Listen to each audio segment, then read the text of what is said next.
Last time कुछ videos Malegaon शहर को लेकर भी चलाए गए। मुझे बड़ा अफसोस होता है उस वीडियो को सुनकर कि किस तरह से मालेगांव शहर को लेकर प्रोपेगेंडा फैलाया जा रहा था। ये बड़ी दुख की बात है। ये अपार जो है ये गवर्नमेंट, सेंट्रल गवर्नमेंट की तरफ से आया हुआ है कि जितने भी स्टूडेंट्स आज की तारीख में जो पूरे इंडिया में पढ़ रहे हैं तो उन सबको आधार के ज़रिए से सेंट्रल गवर्नमेंट से जोड़ने का काम हो। तो सबसे पहला जो एक नंबर पे खर्च होता है वो डेफिनेटली और मोस्टली होता है ऑन मिलिट्री। अच्छा, जो आर्मी होती है उसके ऊपर कोई भी गवर्नमेंट का मैक्सिमम खर्च होता है, और उसके बाद अगर सेकंड नंबर पे कोई भी गवर्नमेंट का खर्च होता है तो दैट इज़ एजुकेशन। तो एजुकेशन के ऊपर खर्च हो रहा है, लेकिन क्या वो रेशो ख़त्म हो रहा है क्या जो ड्रॉप आउट्स और इन स्कूल में है। और वो एक दंगल फिल्म की बहुत अच्छी लाइन है, यार बेटा सिल्वर तो कोई भी ले आएगा लेकिन गोल्ड लाओगे तो मिसाल बन जाओगे। और जो मिसालें होती है वो भूली नहीं जाती, दी जाती है। क्या बात है। तो फिर जिंदगी भी यही चीज़ है, मिसाल बन जाओ। जैसे हमारे शहर के आमदार मुफ्ती मोहम्मद इस्माइल कासमी साहब इसके ऊपर एक्शन लेके उनसे ये माफ़ी मंगवाए कि यार आपने मिनी पाकिस्तान क्यों कहा इसको। और मैं तो ये खिलाफ में था कि यार वो जिक्र किया कि मालेगांव एक मिनी पाकिस्तान है। मैं उसको साफ एकदम, मुझे दिल मतलब माइंड खून खोला, यार तुम ऐसे कैसे बात कर सकते हो, पाकिस्तान से हमारा क्या ताल्लुक। सही है। Marhaba kids mall party wear, wedding collection, birthday wear वगैरह के खुसूसी स्टॉक्स। मरहबा किड्स मॉल, मसाला चक्की वाली गली नंबर 6, फिरदौस टावर, इस्लामपुरा में जरूर तशरीफ लाएं। नाजरीन, आज की पॉडकास्टों में हम ऐसे शख्स से आपको रूबरू कराना चाहेंगे। ज़ुहान नॉलेज हब के नाम से एक बहुत बड़ा आप कोचिंग क्लास कह लें, और जैसा कि नाम से ही जाहिर है नॉलेज हब। नॉलेज हब का मतलब क्या, इंशाल्लाह ताला अभी हम लोग सर से वो भी डिस्कस करेंगे। तो आपके और हमारे बीच आज की इस पॉडकास्ट में मौजूद है हमारे समीर सर, ज़ुहान नॉलेज हब जिनकी पहचान है। तो समीर सर से इंशाल्लाह ताला बहुत सारी बातें करेंगे। पहले तो मैं आप अंजुम रिजवी चैनल का बहुत बहुत शुक्रिया अदा करता हूँ कि उन्होंने मुझे आज इस काबिल समझा और एक मौका यूट्यूब चैनल के ज़रिए से लोगों तक पहुँचने का दिया। सर, जैसा कि ज़ुहान नॉलेज हब आप रन कर रहे हैं काफ़ी सालों से, कितने साल हो गए उसे चलाते हुए? हमने इसकी बुनियाद जो है 2015 में डाली थी। इसी नाम से? यही नाम से हमने शुरुआत की थी, और आज अल्लाह का शुक्र है कि वो एक छोटा सा एक जो कमरा था आज थोड़ा सा बड़ा हो गया, और आज मालेगांव शहर के अंदर अल्लाह का शुक्र है कि एक नाम हो गया। और इस जगह पे हम ज़रूर ये कहेंगे कि ये मेहनत जो है मेरे अकेले की नहीं है, ये मेहनत मेरी टीम की है, जिन लोगों ने मुझे हमेशा साथ दिया है। जब से मैंने ज़ुहान नॉलेज हब को ओपन किया है, इसकी शुरुआत की है, मेरी बीवी गुलना मैडम, साथ ही में और भी मेरे जो शुरुआती टीचर्स जिसमें सिद्दीक सर रहे, साथ ही में और भी ढेर सारे टीचर्स हैं, मैं उनका तमाम लोगों का शुक्रिया ज़रूर अदा करूँगा। और आज की जो मौजूदा टीम है उसका भी मैं शुक्रिया अदा करूँगा, क्योंकि हम सब की एक मेहनत है, उसी की वजह से आज हम यहाँ तक पहुँच पाए। और इंशाल्लाह और कोशिश करेंगे कि हम इसे और बेहतर से बेहतर अलग अलग जगहों पे एक खिदमत का जो भी ज़रिया बन पाए उसे दे पाए या दे देवे। सही। सर, कितनी क्लासें, यानी कि केजी से लेकर या फिर पहली दूसरी से लेकर कहाँ तक क्लासें अपने हैं? हमारे यहाँ जो कोचिंग क्लास की, मैं सबसे पहले तो ये बताना चाहूँगा कि ज़ुहान नॉलेज हब जो है ये Zuhan educational and social foundation के ज़रिए से चलता है। Zuhan educational and social foundation ये हमारा एक अदारा है जिसके अंदर हम लोग Zuhan knowledge hub, Zuhan pre primary school और ज़ुहान महिला बचत गट, इन तमाम तरह चीज़ें मतलब तमाम तरह छोटे छोटे तंजीमों को, अदारों को रख कर काम कर रहे हैं, जिसके अंदर तालीमी काम करते हैं और साथ ही में सोशल भी काम करते हैं। और जो हमारा ख़ास तौर पे जो कहना है, जो नॉलेज हब है, ये आमतौर पे कई लोगों का कहना है कि यार नॉलेज हब, ये हब क्या होता है। तो हब को मैं ज़रूर कहना चाहूँगा कि हमारे यहाँ जो है पहली से लेकर या यूँ कहे केजी से लेकर 12वीं तक के तमाम तर सब्जेक्ट्स की जो अहम सब्जेक्ट्स होते हैं उसकी कोचिंग क्लास चलती है। नर्सरी और जूनियर केजी, ये हमारी प्री प्राइमरी स्कूल है। और जो इसके आगे जो 12वीं तक के हमारे यहाँ कोचिंग क्लास चलती है, जिसके अंदर हमारे कई ऐसे टीचर्स हैं जो काफ़ी एक्सपीरियंस्ड है और उन्होंने हमें शुरुआत से हमारे साथ रहे और उन्हीं का एक इल्म कहो या उन्हीं का एक साथ कहो कि जिस वजह से हम इस नॉलेज हब को इस मुकाम तक ला पाए। अब हब तो होता है सेंटर, एक केंद्र कहा जाता है। तो नॉलेज का एक सेंटर जिसमें हम अलग अलग सब्जेक्ट्स एक जगह ही बच्चों को देते हैं, कहीं और जाने की उनको ज़रूरत नहीं महसूस होती है। 12वीं तक जो हम लोगों को मुमकिन होता है, हम लोग हमारे इस जोहान नॉलेज हब में उन बच्चों को देना पसंद करते हैं। और साथ ही में हमारा जो माहौल है वो डिसिप्लिन्ड माहौल है।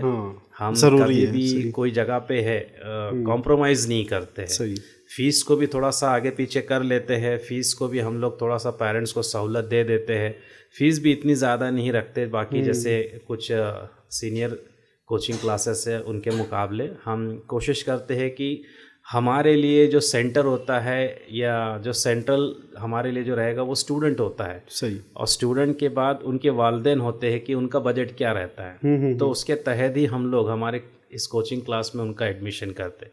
यानी कोई ऐसा फिक्स अमाउंट अगर है तो उसमें कॉम्प्रोमाइज़ करके ही उनका हम एडमिशन करते हैं। गुंजाइश है कि गुंजाइश बिल्कुल रखते हैं, क्योंकि हर एक की पोजीशन या हर एक की कुव्वत उस तरीके की नहीं होती। और हम साफ कहते हैं कि अगर आप देने वालों में से हो तो उसमें कम मत करो, लेकिन क्योंकि यही फ़ायदा हम जो है हमारे जो बच्चे नहीं दे सकते उनके लिए कहीं ना कहीं दे सके। और साथ में क्या होता है कि एकराजात जो है, जाहिर सी बात है, आज मेरे पास अल्हम्दुलिल्लाह 18 से 20 टीचिंग स्टाफ है और उन तमाम लोगों के पेमेंट को लेकर हर महीना जो है मेरी वाइफ जो एक फाइनेंसर के तौर पे काम करती है और वो एक जोहान एजुकेशनल और सोशल फाउंडेशन के सेक्रेटरी भी है और जोहान महिला बचत गट के अध्यक्ष भी है। तो वो कांधे से कांधा लगाकर मिलाकर वो मुझे साथ देते हैं और ज़्यादातर मैं उनके ही ये सब जोहान नॉलेज हब जो है फाइनेंशियल तौर पे उनके पास ही रखा हूँ, क्योंकि वो बेहतर तरीके से मुझसे बेहतर वो मैनेज कर रहे। तो मुझे खुशी होती है कि वो जिस तरह से क्लास के फाइनेंशियल मैटर को लेके चल रहे अच्छा है। और हमारा ये जोहान नॉलेज हब जो है ये तमाम लोगों के लिए, अमीर से अमीर, गरीब से गरीब, सब के लिए है। हम कोशिश हमेशा करते हैं कि बच्चों को यहाँ आला से आला तालीम दे, बेहतर तालीम दे। हमारे टीचर्स को लेकर हम कोई कॉम्प्रोमाइज़ नहीं करते और मेरी जो टीम है वो कोई पढ़ाई को लेकर कॉम्प्रोमाइज़ नहीं करती है। वो मेहनती टीचर्स है, वो सिर्फ पैसे के लिए आते हैं ऐसा भी नहीं है, वो वाकई बच्चों के लिए आते हैं और ऐसे टीचर्स मिलना बहुत मुश्किल है आज के दौर में। सही है। और ज़रूरी यही है उनका, यानी कि नज़रिया भी यही होना चाहिए कि पैसा अगर कमाना है तो बहुत सारे तरीके हैं पैसा कमाने के लिए, लेकिन अगर जब हम इस फील्ड से वाबस्ता हैं तो फिर अगर बिल्कुल दयानतदारी के साथ, ईमानदारी के साथ अगर हम इसके साथ रहते हैं एजुकेशन फील्ड में, तो पैसा तो फिर मिलना ही है। लेकिन यहाँ जो एक मौल्लिम होता है, एक टीचर होता है, उसकी ज़िम्मेदारी यकीनन बहुत बड़ी होती है। तो सर, जैसा कि अभी आपने कहा कि फ़ीस में हम लोग आगे पीछे कर लेते हैं, उसमें हम लोग गुंजाइश खुद ही कर देते हैं, तो नाज़रीन इस पर आपको भी मैं बोलना चाहूँगा कि बहुत सारे लोगों की सर ये शिकायत होती है और कुछ दिनों से देखा जा रहा है कि महंगी पढ़ाई हो गई है। इस डर से या इस चीज़ को बेस बनाकर वो बच्चों को ड्रॉप आउट करते जा रहे हैं कि भाई बस इतना काफ़ी है, इतना जितना पढ़ना था तूने पढ़ लिया, अब मज़दूरी करने के लिए चला जा या ये हुनर ले ले, फला काम के लिए चला जा। तो उन लोगों से भी हम ये कहना चाहते हैं कि जो लोग कहते हैं कि पढ़ाई महंगी हो गई है, तो चावल भी तो महंगा हो गया है, कपड़े भी तो महंगे हुए हैं, शूज़ भी महंगे हो गए हैं। पहले की बनिस्बत अगर आप देखें तो एक माचिस की तीली से लेकर मैं समझता हूँ कि बड़ी से बड़ी कोई भी चीज़ आप ले ले, वो उसका रेट कम नहीं हुआ है, महंगा ही हुआ है। तो हम दूसरी चीज़ों को तो खाना पीना, हमारे दीगर शौक़, सारी चीज़ें वैसी है, वहाँ पर हमें महंगाई नज़र नहीं आती। लेकिन जब बात आती है पढ़ाई पर खर्च करने की, एजुकेशन पर खर्च करने की, तब हम वहाँ पर ये चीज़ पेश करते हैं कि भाई पढ़ाई बहुत महंगी हो गई है। तो ये नहीं होना चाहिए। सारी चीज़ों को हम लोग अफोर्ड करते हैं। बल्कि सर, अगर आप तो यकीनन मुझसे ज़्यादा जानते होंगे कि पहले की बनिस्बत जो शूज़ पहने जाते थे, जो पैर में चप्पल पहनी जाती थी, वो बहुत हुआ तो लोग 100-150 की जूते चप्पल 200 तक लोग पहना करते थे, लेकिन आज आप शूज़ की प्राइस देखें, लोग 5-5 हज़ार रुपये का या उससे भी ज़्यादा के लोग पैर के अंदर जूता पहन रहे हैं। तो फिर ये क्या है? तो हम जिस चीज़ पर हमें खर्च करना चाहिए, हमारी एक थिंकिंग होना चाहिए, हमारा एक माइंडसेट होना चाहिए कि अगर हमें खर्च करनी ही है भारी रकम तो हम कहाँ पर खर्च करें। सर, ज़ुहान नॉलेज हब, ज़ुहान ये किसके नाम पर है? देखिए, सबसे पहले तो ज़ुहान ये नाम की बात हम लोग जब शुरू में देख रहे थे, ये मेरा लड़का जब नहीं हुआ था तो हम लोगों ने इस नाम को देखा था। एक मूवी, इंग्लिश मूवी आई थी, तो डोंट मेस विद द ज़ुहान। अच्छा। तो जब हमने ये वर्ड देखा ज़ुहान का क्या मीनिंग निकलता है, तो हम लोग जब इंटरनेट पे वगैरह सर्च कर रहे थे तो अच्छा मीनिंग निकला, द गिफ्ट फ्रॉम गॉड, ये मतलब हमें मिला। तो हमने सोचा कि अगर लड़का हुआ तो इंशाल्लाह ये नाम उसको हम रखेंगे ज़रूर, उसका नाम। और बाद में ये कहो कि ये नाम से जो बरकत हम लोगों को मिली, क्योंकि जिस तरह से हम लोग प्रीवियस रहे और आज की तारीख में थोड़ा सा नाम में बरकत रही, तो हमने ये सोचा कि ये नाम से ही हम आगे बढ़ेंगे। क्योंकि अगर अल्लाह का तोहफ़ा है, अल्लाह की तरफ से अगर कोई हमें भीख या भेंट मिल रही है तो उससे लेना तो बिल्कुल बनता है, हमारा हक है वो। सही है। तो हमने वो लेकर आगे काम चलाया और आज अल्लाह का शुक्र है कि हम यहाँ तक के उस नाम को लेकर बढ़े। और मैं ये कहना ज़रूर चाहूँगा कि ये नाम के अलावा अब मालेगांव शहर के अंदर ढेर सारे नाम इस नाम से इंस्पायर होके रखे गए हैं। काफ़ी नाम आज की तारीख में ज़ुहान से ढेर सारे आए हैं। अब कैसे, मैं ज़्यादा रिलीजियस मैटर में नहीं जाना चाहता या जाता नहीं हूँ, क्योंकि रिलीजियस मैटर की बात आती है तो कुछ और ही कुछ मामलात रहते हैं। लेकिन मैं तो एकदम अपना दिल साफ करके ये नाम रखा था और उसमें मुझको मतलब अच्छा लगा तो मैंने ये नाम रखा। कई लोगों ने मुझसे नाम के मतलब भी पूछे और मुझसे ये नाम के लिए कहा भी कि हम भी अपने बच्चे का नाम रखना चाहते।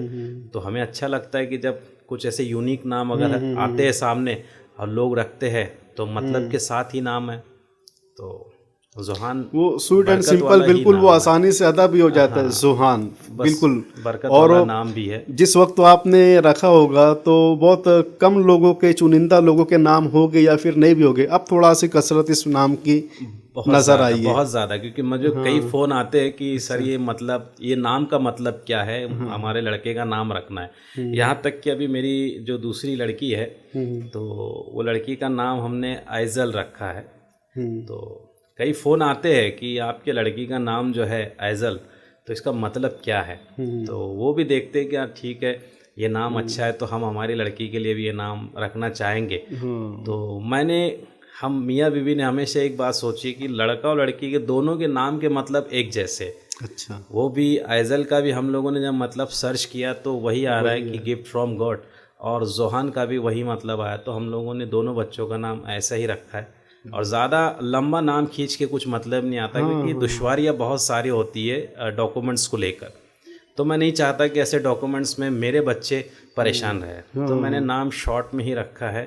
बाकी तो अल्लाह ताला का मामला है, जो भी होना है करना है वो सब ऊपर वाले का खेल है। तो सर, अभी डॉक्यूमेंट्स का आपने जिक्र किया तो अचानक मेरे जहन में एक बात आई, वो आधार कार्ड का भी जो चल रहा है, आधार का बराबर एजुकेशन सिस्टम में वो सब क्या क्यों है वो, और क्या उसको बनाने का प्रोसेस, ये यानी सबसे पहले तो ये अभी तक तो, अब मैं कहीं समझता हूँ कि अब कहीं ना कहीं जाकर लोगों को आधार समझ में आ जाए। अब लोग इस पर इस्टेब्लिश हो गए हैं आधार पर, क्या ये इस काम में आता है, बनाने का प्रोसेस ये, और अक्सर लोगों के अब बन चुके हैं। और अभी रिसेंटली ये आ चुका है आपार, तो क्यों बनवाना चाहिए इसे, क्यों ज़रूरी है? मैं ये बात बिल्कुल कहना चाहूँगा आपार के बारे में, लेकिन मैं उससे पहले एक बात रखना चाहूँगा आवाम के सामने, तालीम को लेकर। क्योंकि एजुकेशन जो है ये सबसे अहम और इम्पोर्टेंट है हमारी ज़िंदगी के अंदर। तालीम ही ऐसा मामला है जो इंसान और जानवर में फ़र्क करता है। बिल्कुल सही। आज हम चाहेंगे कि हमारी कौम के जो बच्चे हैं, हमारे कौम के ही नहीं हमारे मुल्क के सारे बच्चे जो है तालीम के लिए एक नंबर पे रहे, हाँ, और सही। दुनिया के अंदर हमारा इस भारत मुल्क का नाम कमाए। बिल्कुल। लेकिन हम जब हमारे कई ऐसे रिपोर्ट जब हमारे कई लोग ऐसे सामने रखते हैं कि ये सच्चर कमेटी की रिपोर्ट हो या ये हो कि जिस तरह से मुसलमानों के हालात है, तालीम को लेकर हालात है, तो वैसे अभी हालात मुझे नहीं लगता कि रह गए, क्योंकि काफ़ी हद तक के जो पेरेंट्स हैं, वालिदैन हैं, वो अपने बच्चों को अच्छे स्कूल्स में अच्छी जगहों पे एडमिट कर चुके हैं तालीम को लेकर। लेकिन मैं उन पेरेंट्स से भी ज़रूर कहना चाहूँगा कि जो मजबूरी में या पैसे की कमी की वजह से बच्चों को स्कूल्स जाने से रोकते हैं, तो मैं उनसे ज़रूर कहूँगा, देखिए तालीम ही ऐसी एक चीज़ है जिससे आप आपकी गरीबी को हटा सकते हो।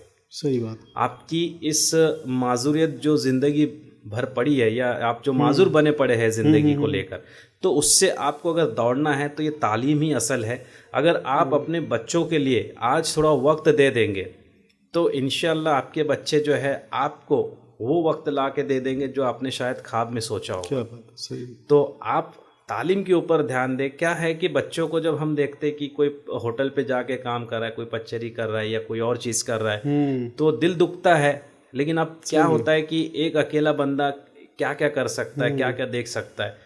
बस एक गाड़ी ऐसी हम सोशल जब देखते हैं तो थोड़ा सा अजीब सा फील होता है कि यार इन बच्चों को काश स्कूल्स के अंदर दाखिल करा दिया जाए। सही बात है। Marhaba kids mall party wear, wedding collection, birthday wear वगैरह के खुसूसी स्टॉक्स। मरहबा किड्स मॉल, मसाला चक्की वाली गली नंबर 6, फिरदौस टावर, इस्लामपुरा में ज़रूर तशरीफ लाएं। लेकिन उनकी भी गलती नहीं है, क्योंकि हमारे जितने भी स्कूल्स हैं उन स्कूल्स के अंदर जब भी एडमिशन के मामलात को लेकर बात आई है तो फ़ीस को लेकर बड़ी दुखदाई बात है कि फ़ीस को लेकर काफ़ी टेंशन बना रहता है पेरेंट्स के सामने। कई जगहों पे तो देखा जा रहा है, अगर चॉइस की स्कूल चाहिए तो फिर कहीं पर तो डोनेशन की भारी भरकम बातें आती है, तो पेरेंट्स एफोर्ड नहीं कर पाते, तो वो एक का सुन दूसरा भी डीमोटिवेट हो जाता है कि यार नहीं जाने दे, छोड़ दो। तो मैं इंशाल्लाह कभी ज़िंदगी में ऐसा कुछ मौका मिले तो मैं जितनी भी कारपोरेशन की स्कूल्स जो मरी जा रही है, जो डेड हो रही है, तो मैं चाहूँगा उनको जिंदा करना। क्या बात। क्योंकि ये अगर स्कूल्स जिंदा हो जाएगी तो आज जनरल स्कूल जितने भी है, प्राइवेट अदारे जितने भी, आप उस स्कूल्स के अंदर जाके देखिए, एक क्लासरूम के अंदर अगर 80 बच्चे अगर पढ़ रहे हो तो एक टीचर का और 80 बच्चों का ये रेशो कहाँ मैच हो रहा है बराबर। तो अगर ऐसी तालीम रहेगी तो हमारे बच्चे आगे नहीं बढ़ पाएंगे। सिर्फ एक फॉर्मेलिटी पूरी कर रहे हैं कि हम स्कूल जा रहे हैं, लेकिन पढ़ कुछ नहीं रहे। तो हमें ये देखना है कि हमारे जितने भी स्कूल्स जो हमारे गवर्नमेंट की तरफ से फ्री में तालीम देने के लिए चल रही है, तो हम फ्री तालीम हासिल करें। क्योंकि गवर्नमेंट RTE का हिसाब जो है ये यही है, राइट टू एजुकेशन का, कि free and compulsory education to all first to 8th classes students. तो ये होना चाहिए। तो ये मुमकिन कब होगा? जब हमारी मालेगांव म्युनिसिपल कॉरपोरेशन की स्कूल्स अगर हमने सही डेवलप की तो। क्योंकि ये मुद्दा मेरे लिए बहुत बड़ा है, क्योंकि आज गरीबों के बच्चे या अमीरों के बच्चे, इनमें काफ़ी डिफरेंस हो चुका है। क्योंकि आज की तारीख में अगर अमीर का बच्चा है तो वो हर एक तालीम की तरफ बढ़ रहा है, लेकिन गरीब का बच्चा जो है वो क्या हो रहा है कि वही के वही रह रहा है, वो आगे बढ़ने का चांस मिल ही नहीं रहा है। पैसे के मारे बोलो या और भी मसलियत के मारे में वो नहीं आगे बढ़ पाता है। सही बात। तो इंशाल्लाह जो है इसके ऊपर काम मेरा रहेगा। मैं बाकी कुछ करूँ ना करूँ, लेकिन मैं तालीम को लेकर और ख़ास तौर पे म्युनिसिपल कॉरपोरेशन के स्कूल्स को लेकर काम करना चाहूँगा। मैं एक मिसाल देना चाहूँगा कि मैं जिस जगह से बिलोंग करता हूँ, मैं बारामती के पास इंदापुर ये गांव है, उस जगह पे 2 से 3 स्कूल्स है ऐसी जो म्युनिसिपैलिटी की है। लेकिन उस म्युनिसिपैलिटी स्कूल्स के अंदर एक अमीर का बच्चा हो या गरीब का बच्चा हो, दोनों बराबर तौर से पढ़े और आज भी वो अदारे कायम हैं और अच्छे तरीके से पढ़ रहे हैं। लेकिन मैंने यहाँ देखा कि ये चीज़ नहीं हो रही है। मतलब म्युनिसिपैलिटी हो या कॉरपोरेशन की स्कूल ऐसे माना जाता है जैसे मानो ये गरीबों के लिए है, और जो प्राइवेट अदारे ये भले ही उसके अंदर तालीम हासिल ना हो, ये हमारे लिए। तो ये थोड़ा सा डिफरेंस मुझे नहीं लगता कि सही है। तो आने वाले वक्त में इंशाल्लाह इसके ऊपर मैं काम करूँगा, और जो तालीम को मामला जो कॉरपोरेशन को लेकर है उसके ऊपर मेरा हथौड़ा तो पड़ने वाला है। मैं कितनी भी अपने तौर से कोशिश इंशाल्लाह उसके ऊपर करूँगा कि बच्चों के तालीम को लेकर कोई कॉम्प्रोमाइज़ नहीं होना चाहिए। बिल्कुल सही है।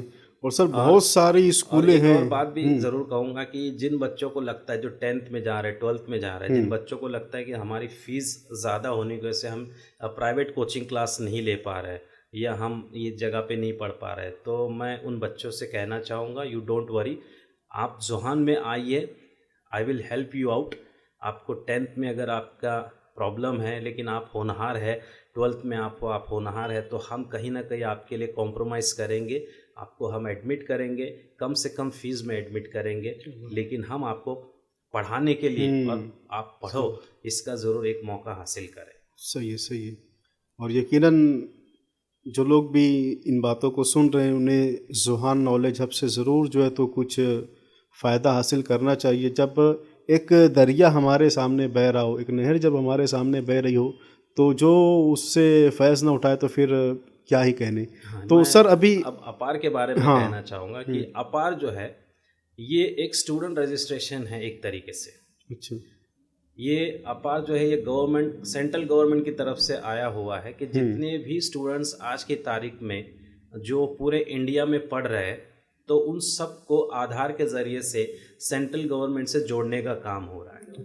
सर इसमें कुछ लिमिट है, यानी कि पहली से लेकर 10वीं तक, या फिर किस स्टैंडर्ड के लिए ये? अभी स्टैंडर्ड तो हर स्टैंडर्ड के लिए, क्योंकि हर एक हर बच्चे का स्टैंडर्ड के लिए रजिस्ट्रेशन होना ज़रूरी है। अच्छा, क्योंकि गवर्नमेंट के पास ये डेटा नहीं है अवेलेबल कि कितने स्टूडेंट्स आज पढ़ रहे हैं। अगर ये बात आती है कि अगर कितने स्टूडेंट्स आज पढ़ रहे हैं, तो गवर्नमेंट के पास एक खुला डेटा मिल जाएगा। अगर आज हमारी इतनी पॉपुलेशन है और पॉपुलेशन के अंदर इतने बच्चे हैं, तो ये फिर बच्चे इतने पढ़ रहे हैं तो बाकी कहाँ है?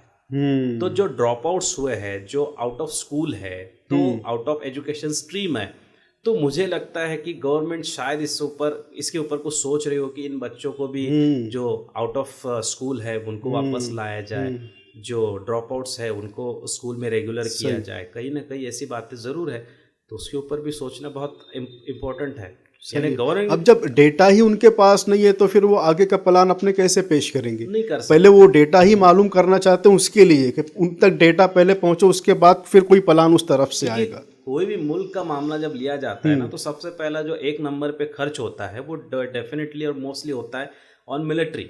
अच्छा, जो आर्मी होती है उसके ऊपर कोई भी गवर्नमेंट का मैक्सिमम खर्च होता है, और उसके बाद अगर सेकंड नंबर पे कोई भी गवर्नमेंट का खर्च होता है तो दैट इज एजुकेशन। तो एजुकेशन के ऊपर खर्च हो रहा है, लेकिन क्या वो रेशो खत्म हो रहा है क्या जो ड्रॉप आउट्स और इन स्कूल में है? तो वो शायद कहीं ना कहीं इससे, मैं तो दुआ करूंगा कि इससे गवर्नमेंट के पास डेटा जाए और हर एक बच्चा स्कूल के अंदर शामिल हो जाए। सही है, सही है। सर अभी आपने कहा कि मिलिट्री पर इतना खर्च होता है, तो हमारे इंडिया में वाकई होता है इतना मिलिट्री पर खर्च? ऑब्वियसली होता है, क्योंकि आपने देखा नहीं होगा कि किस तरह से हमारा सिक्योरिटी जो है that is important for each and every country. तो सिक्योरिटी के ऊपर कोई कॉम्प्रोमाइज नहीं किया जा सकता। ये होता ही है। मैक्सिमम खर्च जो है हमारे यहाँ पर मिलिट्री पे होता ही है, क्योंकि हमारे 3 टाइप्स ऑफ आर्मी फोर्स है, तो उसका पूरा अखराजात जो है वो जाहिर सी बात है एक नंबर में रख के ही चलाया जाता है। सही है, सही है, सही है। तो सर ये जब इतना ज़रूरी है आधार कार्ड, तो हमारे यहाँ जाहिर सी बात है कि किसी भी विभाग में अगर कोई चला जाए, जाहिर सी बात है जो गवर्नमेंट के विभाग से होते हैं, ऑफिसेस होती है, तो वहाँ पर एक लंबी कतार है, और फिर बहुत जो है तो एक ऐसे रवैये का लोगों को सामना करना पड़ता है ना कि वो इमेजिन करके, वो सोच कर ही बंदा कहता है कि यार छोड़ो यार, अभी बाद में देखा जाएगा, बाद में कभी बनवाएंगे।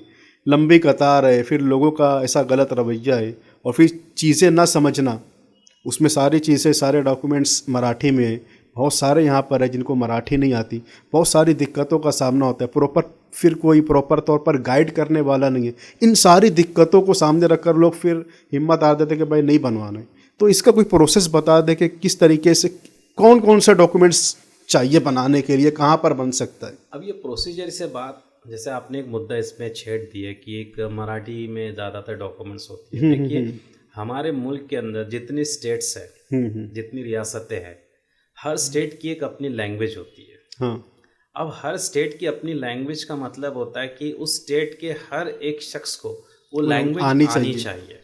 सही है। जिस वक्त आप उस लैंग्वेज से गुजरेंगे तो वो आपका नुकसान नहीं करेगी। हाँ बिल्कुल सही। जैसे मैं हर वक्त कहता हूँ कि यार अगर कोई गुजराती है, गुजराती में मुसलमान है या कोई भी मज़हब का है, तो वो गुजराती बोलना चालू कर देता है, गुजराती बोलता है, ही कम्युनिकेट कम्युनिकेट्स इन इंग्लिश, और वो गलत भी नहीं है इन गुजराती गुजराती में बात करता है। अगर कोई और जगह पे है तो वो उस लैंग्वेज में बात करता है। साउथ इंडिया में जाइए, साउथ इंडियंस जो होते हैं, जो भी वेरियस मजहब के होते हैं, तो वो सब कम्युनिकेट करते हैं उनकी वो लैंग्वेज में। तो फिर महाराष्ट्र के अंदर भी ऐसा मैं नहीं बोलता हूँ कि हर मुसलमान मराठी नहीं जानता है। महाराष्ट्र के अंदर जो जैसे मालेगांव हो गया, भिवंडी हो गया, कुछ ऐसे इलाके जहाँ पर ज़्यादा मुस्लिम आबादी है, उस जगह पे सिर्फ मराठी को थर्ड लैंग्वेज के तरफ मतलब देखा जाता है, कंपोजिट में देखा जाता है, जो हाफ लैंग्वेज कहा जाता है, जो कम के लिए इस्तेमाल हो। तो ये उर्दू मीडियम में होने की वजह से हमारे जो बच्चे हैं वो सिर्फ एक 40-50 मार्क्स हासिल करने के लिए बस उतनी ही सीख लेते हैं, तो उसमें उनको दिक्कत आती है। मेरा हर बच्चे को यही कहना होता है कि आप उर्दू तो है अपने लिए, क्योंकि आपने जो एजुकेशन जो लैंग्वेज में कर रहे हैं तो उर्दू तो है, उसमें आपको पढ़ना भी है, लिखना भी और पेपर राइट भी करना है। लेकिन मराठी जो है सिर्फ 50 मार्क्स के लिए लेकर मत चलो। मराठी आपकी लाइफ टाइम के लिए, जब तक आप महाराष्ट्र में हो तो जाहिर सी बात है, हम महाराष्ट्र में रहते तो मराठी चाहिए। सही बात। और मैं ये कहूँगा जोग्राफिकली कि हम सारे मराठी लोग हैं। जोग्राफिकली हम मराठी लोग हैं, मज़हब से हम मुस्लिम हैं, लेकिन मराठी हमें आनी चाहिए। मतलब हम सबको बताए कि हम अलग है, हम अलग नहीं है, हम मराठी लोग हैं, हम महाराष्ट्र के लोग हैं, हम महाराष्ट्रियन है। तो हमें मराठी आती है तो हम मराठी सीखने पे ज़्यादा फोकस करें। तो आप जब मराठी अच्छे से सीखेंगे, आप जब आला तालीम हासिल करोगे, तो आप मुझे बताइए कि आप किस जगह पे भी जाओ, आपको कोई रोकेगा नहीं और ना ही आपसे कोई उस तरीके से बात करेगा जो आप कभी सोचते हो कि यार ये थोड़ा सा गलत रवैये से बात हो रही है। मैं चैलेंज देता हूँ कि आपसे कोई ऐसे बात नहीं करेगा। मैं खुद जब किसी अधिकारी से मिलता हूँ, किसी से बात करता हूँ, तो कोई अधिकारी या कोई ऐसी मजाल कि ऐसे कोई बात करे, क्योंकि हमारे लहजे में ही तालीम झलकती है और हमारे लहजे में मराठी उस तरह से आती है जो चाहिए। जब आप खुद पढ़े लिखे आला दर्जे के बन जाओगे, जरूरी नहीं है कि आला दर्जे का ना आप अमीर घर से ताल्लुक़ रखते हो तो आप आला बन जाओगे। अगर आप थोड़ा सा अलग हट के मामलात रखते हो तो आप आला बन जाओगे, ऐसा नहीं है। आपको तालीम ही आला बनाएगी। सही बात। आपकी जॉब आला नहीं बनाएगी। बिल्कुल सही। आप सिर्फ हाई कब बनेंगे, आपके तालीम से हाई बनेंगे। तो तालीम जो ज़रूरत की है वो बिल्कुल हासिल करो। 12th तक के आप अगर सही तरीके से पढ़ेंगे, आप कोई भी लैंग्वेज हो, आप उर्दू आपको आती है, बहुत अच्छी बात है, लेकिन जो इस्तेमाल होना है आपके लाइफ के अंदर वो 2 लैंग्वेजेस का होता है। The first language that is English, और दूसरी जो लैंग्वेज है that you have to continue वो है मराठी। तो 2 लैंग्वेज आपके पास, अगर 3 लैंग्वेजेस है तो और बेहतर है। लेकिन ये तीनों लैंग्वेजेस को इतना कस के आप तैयारी कर लो कि आपको कोई चैलेंज ना हो कि आपसे कोई मतलब उस तरीके से बात भी ना करे। ये सामने आपको जितने भी लॉज, कायदे कानून अगर पता हो तो सामने वाला आपसे वही तरीके से बात करेगा अगर आपको सब तमाम चीज़ें पता है। अगर आप सिर्फ वहाँ जाके खड़े रहोगे, ये करो क्या, वो करोगे, कैसे करोगे, तो वो सामने वाला आपको भाप लेगा कि यार ये तो ऐसे ही है, तो फिर आपसे तो वो नीचे गिरा के ही बात करेगा। सही है, सही है। तो मेरी तो रिक्वेस्ट सबसे है, अब जिनका हिसाब तालीम को लेकर ख़त्म हो गया तो वो छोड़ दो, लेकिन अब बच्चे तो आने वाले हैं ना। हाँ, बिल्कुल तो बच्चों को अब मेहनत करवाओ। कोई ऐसी मशीन किसी के पास नहीं है लैंग्वेज को इम्प्रूव करने के लिए, वो अपने अंदर है। जब तक आप खुद को मोटिवेट नहीं करोगे ना, आप आगे नहीं बढ़ पाओगे। सही है सर। अभी हम लोग आपार घाट की तरफ वापस आएंगे। अभी मराठी लैंग्वेज का आपने जिक्र किया है, तो चलो ये पॉडकास्ट सुनने के बाद, आपकी बात सुनकर अगर किसी को लगता है कि नहीं यार वाकई सही बात है, सीखना चाहिए, तो कहाँ सीखे? देखिए, लैंग्वेज सीखने के लिए आज का प्लेटफॉर्म सबसे बड़ा यूट्यूब ही है। सबसे पहले तो बल्कि लैंग्वेज ही नहीं, बहुत सारी चीज़ें लर्न की जा सकती है वहाँ से। ये बड़ा प्लेटफॉर्म है। लैंग्वेज को लेकर मैं बात कहूँगा तो यूट्यूब भी अच्छा प्लेटफॉर्म है। आज उस पर अनगिनत वीडियोस है, गाइडेंस है, आप उसके ऊपर जाइए। दूसरी बात ये होता है कि अगर इंग्लिश इम्प्रूव करना है, आपको इंग्लिश स्टोरीज रीड करनी पड़ेगी, आपको स्पीच सुनना पड़ेगा, आपको न्यूज़पेपर रीड करना पड़ेगा, मैगजीन्स को रीड करना पड़ेगा। जितनी ज़्यादा आप रीडिंग करोगे इंग्लिश में, तो आपको उतनी इंग्लिश अच्छी और बेहतर आएगी, और जितना आप सुनोगे उतनी अच्छी आएगी। और मराठी का भी वही है if you want to learn any language you have to go through this such process. सही है। तो ये प्रोसीजर है, तो आप इस प्रोसीजर से बिल्कुल जाइए, आपको डेफिनेटली ये सब सर लैंग्वेजेस बहुत सारे लोग ऐसे हैं कि हमारे यहाँ तो खैर मालेगांव शहर में जो आबादी है वो एक यानी कि आबादी एक डिवाइड है कि इस तरफ जो है तो मुस्लिम आबादी है, उस तरफ जो है तो बिरादरान वतन है। तो कुछ ऐसे इलाके हमारे, कुछ देहात ले लें, कुछ मज़ाफ़ात के इलाके ले लें जहाँ पर करीब करीब रहते हैं, हिंदू मुस्लिम दोनों समाज के लोग करीब करीब रहते हैं।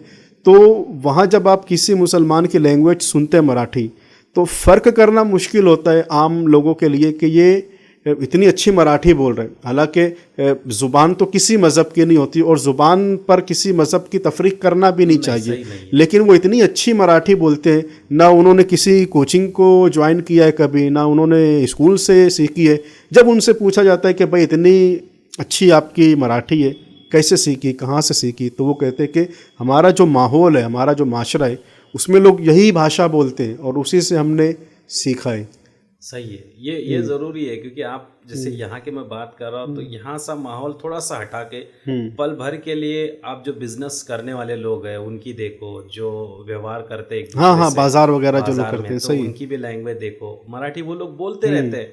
और इससे हट के अगर जाएंगे, शहर हो, गाँव हो या कोई देहात हो, तो ज़्यादातर सब मराठी बोलते हैं, क्योंकि कई लोग तो मराठी स्कूल में जाते हैं, मराठी पढ़ते हैं।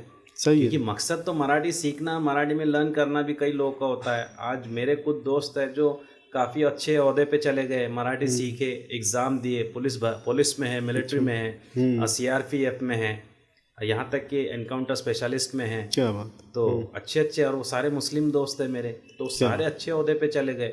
हमारे यहाँ क्या है कि दिमाग को ऐसा बना के रख दिया है कि यार ये तेरी फील्ड नहीं है, हमारे साथ कुछ तासुब वाला मामला है, कुछ ऐसा किया जाता है। तो मैं ये कहूँगा कि देखो बच्चों, किसी के साथ कोई तासुब वाला मामला नहीं होता है। अपने आप को काबिल बना लो तो आप खुद ही कबूल किए जाओगे। बस आपकी क्वालिटी आप इम्प्रूव कर लो, बस सब कुछ हो जाएगा। सही। आज अगर क्वालिटी आपकी वैसी बेहतर हो तो आपको कोई भी बोलेगा नहीं कि यार जस्ट गो बैक, आपको आगे ही लाएगा। क्योंकि हर एक चाहेगा कि जैसे बिजनेसमैन अगर चाहेगा, अगर मुझे लगा कि यार ये इसके अंदर क्वालिटी है, तो एक बिजनेसमैन भी सोचेगा कि यार इसको आगे ले लेते हैं, सही, इससे सही, मेरा फायदा है। बराबर। तो आप जब दूसरों को फायदा पहुंचाएंगे तो डेफिनेटली आप आगे बढ़ोगे। तो कई चीजें बहुत ऐसी जबरदस्त हैं। बात कही आपने। तो सही है, सही ये है। चीज होना चाहिए, अपने आप को काबिल बनाओ। जैसे मैं हमेशा कहता हूँ कि डॉक्टर APJ अब्दुल कलाम, इन्होंने अपने आप को ऐसा बनाया, तो इसीलिए उनको आगे किया गया। बिल्कुल सही। आज उनसे फायदा उठाया गया। उन्होंने खुद के लिए कुछ नहीं किया, लेकिन उन्होंने अपने आप को बनाया, इसीलिए मुल्क ने उनको आगे किया और उनसे फायदा उठाया। आज मिसाइल मैन यूं ही उनको नहीं कहा जाता। क्या बात है। सही। तो हम उनके जैसे तो बनने की कोशिश करें। मैं ये नहीं कहता हूँ कि यार मजहब जो है वो हर एक का अपना है, सही, हर एक अपने मजहब में खुश है, लेकिन जब क्वालिटी की बात आती है तो आपको अपने आप को बनाना पड़ेगा। सही है। आप ये करेंगे तो इंशाल्लाह आगे बढ़ने के लिए कोई मतलब ऐसा ऑब्स्टैकल नहीं आएगा। सही है।